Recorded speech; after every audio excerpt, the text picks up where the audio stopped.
4 buts à 0 à la mi-temps, mais c'est un massacre. Et Lionel Messi est complètement impuissant. Moi qui m'attendais à un peu de confrontation, il n'y a pas de confrontation. Le Paris Saint-Germain cette année, ils ont aucune pitié, que ce soit en Ligue 1, Ligue des Champions, Coupe du Monde des clubs. Ils les tabassent tous. Après leur défaite face à Botafogo, il y a certaines personnes qui commençaient à dire qu'ils étaient un peu fatigués, que ça allait être compliqué pour la suite. Sauf que non, Luis Enrique n'est pas bête. Il avait juste profité de ce match-là pour reposer certains joueurs titulaires comme Neves et Fabian Ruiz. Résultat, juste après ce match, ils reviennent, frère. Regardez ce qu'ils sont en train de faire sur le terrain. Doublé pour Joao Neves, un but contre son camp. Et le 4e but inscrit par Hakimi. Et je rappelle que Hakimi est désormais à 11 buts et 14 passes décisives. C'est un latéral. Une saison très sous-cotée, les amis. Au Ballon d'Or, j'aimerais voir son classement. Parce que là, pour moi, même si on le met dans le top 3 du Ballon d'Or, ça me choquerait même pas. Le plus fou avec cette équipe du Paris Saint-Germain, c'est que t'as l'impression de regarder à chaque fois les mêmes matchs. Ils font toujours passer leur adversaire comme des moins que rien. Là, Lionel Messi, il voit même pas le jour. Que ce soit Suarez, Busquets, personne ne voit le jour. Et d'ailleurs, en parlant de Busquets, le 3e but, c'est de sa faute. Le gars, il a cru qu'il était encore à son prime. Il a voulu jouer à la balle alors que c'était le dernier défenseur. Et là, Joao Neves l'a mis en pressing tueur. Il récupère le ballon. Le ballon revient sur Fabian Ruiz et passe décisive encore une fois à Joao Neves. Ça respire le collectif. Tous les buts qui ont été marqués aujourd'hui, les amis, ça respire le collectif. Tout le monde se sent concerné, tout le monde se sent responsable et surtout, ils font tous le bon choix.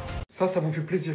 Genre, il y a des humains qui peuvent se réjouir de ça. Il y a des humains qui, après tout ce que Messi a accompli dans le football, peuvent être contents de cette situation. Non pas pour la défaite de l'Inter de Miami, qui est très logique devant les champions d'Europe, mais plutôt de la haine que ce joueur est en train de recevoir, le pressing qu'il est en train de recevoir par-dessus sur X, où celui-ci est en train de se manger un pressing, une humiliation comme pas possible. Non, parce que ce que vous comprenez pas, c'est que vous êtes tout seul dans votre bataille. Entre les joueurs parisiens qui viennent saluer Lionel Messi à la fin du match en lui accordant énormément de respect, le respect échangé entre Achraf Hakimi et Lionel Messi, également entre Marquinhos et Messi, et bien évidemment tous les cadres du vestiaire, sans parler de Luis Enrique qui dit ce matin que Lionel Messi a été pour lui le meilleur joueur de l'histoire. Cette haine continue en fait depuis autant de temps et vous êtes littéralement tout seul dans votre bataille, les supporters. Certains qui sont contre lui du moins. Ce mec qui a autant accompli pour le football, qui fait partie de l'un des joueurs qui a permis à ce sport aujourd'hui de se situer là où il est actuellement, vous rigolez parce qu'il est triste parce qu'il a perdu un match 4-0 contre le PSG. Les gars, vous pouvez pas souhaiter en fait ce malheur à Messi. Comme vous pouvez le souhaiter à personne d'ailleurs dans le monde. Mais c'est super dommage en fait. Et je vous dis en tant que supporter madrilène et premier supporter de Ronaldo